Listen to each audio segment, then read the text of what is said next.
Alright, so this video is over how to use the tables to find transformations, how to find x and y table from a function using parent table, going through your basic transformation things.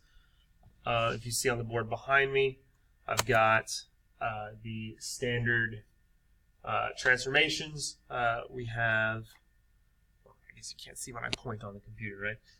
So for any generic function, f of x, when we use numerical values to transform the function, we have a, h, and k, each of which are defined to one particular transformation. A, or I'll start from the easiest one, right? K, over here at the back end, right? K will shift our value up and down.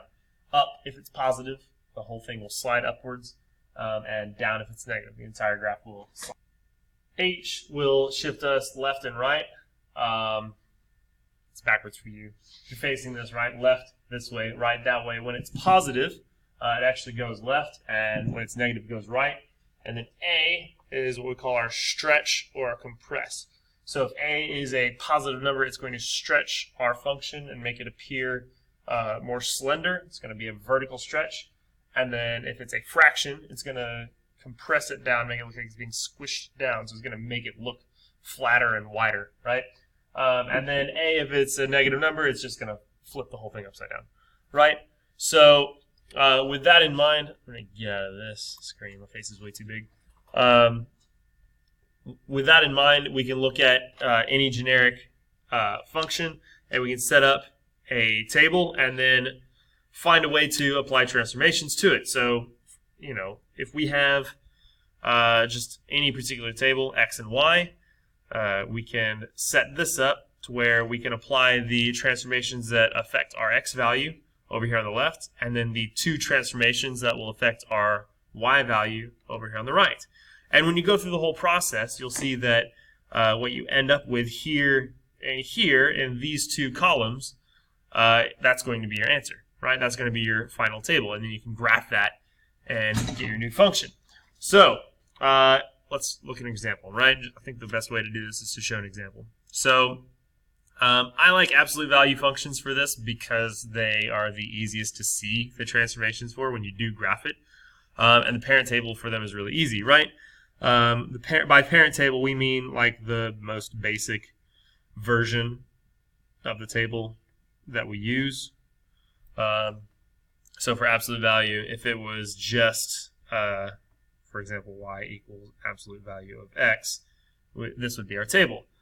In this, we have -3 times the absolute value of x minus 2. Sorry, I was going to do a quadratic. I changed my mind.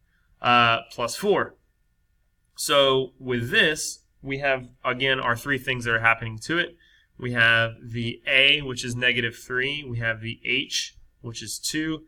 And we have the k, that's 4, right? So h goes over here.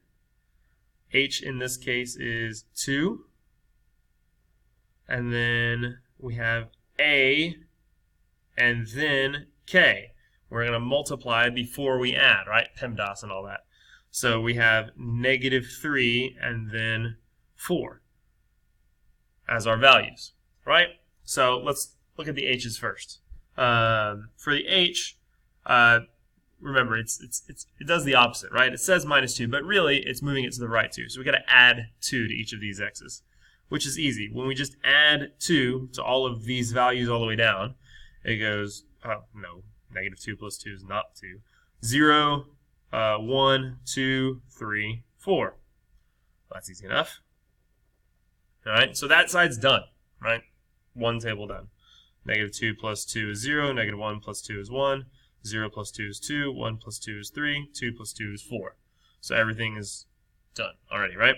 Then for the y's, yeah, a little bit more complicated, but I mean, come on. Multiply by 3 and then add 4. It's not that bad. So 2 times, what we'll do is take each of these and multiply by the value in here all the way down, and then we'll take the result from this table and then apply the adding 4 to that. So 2 times -3 is -6. 1 times -3 is -3. 0 times negative 3 is 0. 1 times negative 3 is negative 3. And then 2 times negative 3 is negative 6. And then we add 4 to each of these values all the way down. So negative 6 plus 4 is negative 2. Negative 3 plus 4 is 1. 0 plus 4 is 4. Negative 3 plus 4 is 1. And negative 6 plus 4 is negative 2. So the table for the transformed function, rather than being the basic easy version of the parent table here, this will be our new set of x's. So make a little bit of room here. 0, 1, 2, 3, 4 for our x's, and then our y's will be negative 2, 1, 4, 1, negative 2. And if we wanted to graph that real quick, we could do it by hand. I have values up to 4, so make it a little bit bigger, right? 1, 2, 3, 4, 2, 3, 4, 1, 2, 3, 4, 1, 2, 3, 4. The original would have just looked like that. That's how absolute value functions behave. They're nice and easy. The transform table, we have start at 0, negative 2. So right there, 1 and 1, 2 and 4, 3 and 1, and then 4 and negative 2. So our new transformed function would look something like that. And we can verify that on a calculator if we want. I'm probably not going to let you in class, but we see that that's exactly what we got. In red is the original, y equals absolute value of x, and then in blue is the transformed, there's the cursor, transformed absolute value, negative 3 times the absolute value of x minus 2 plus 4. So the method works. And we didn't have to plug in a whole bunch of stuff. We didn't have to go step by step plugging in values in for x and going through the whole rigmarole. We kind of just did it all at one time. That's the advantage of this. And the nice thing is for all of the functions that we do in Algebra 2, quadratic, cube root, square root, exponential, this works. Logarithmic even, this works. This method works. As long as you can identify your a, h, and your k, you can go through the transformations the exact same way, and it's going to work every single time. So I hope this video was helpful. Please, if you ever, throughout the course of this class, forget how this works, come back and watch this video, because if you ask me in class, I'm just going to tell you, go watch the video. It's the same thing, right? Add your h, or add or subtract your h from your x, then multiply, and then add your a and then your k, respectively, and that's your new table. That's all they are. We're going to do this for every single function, all the way through. Again, I hope this video was helpful. If it wasn't, please feel free to come visit me in my tutoring. And yeah, I'll see you.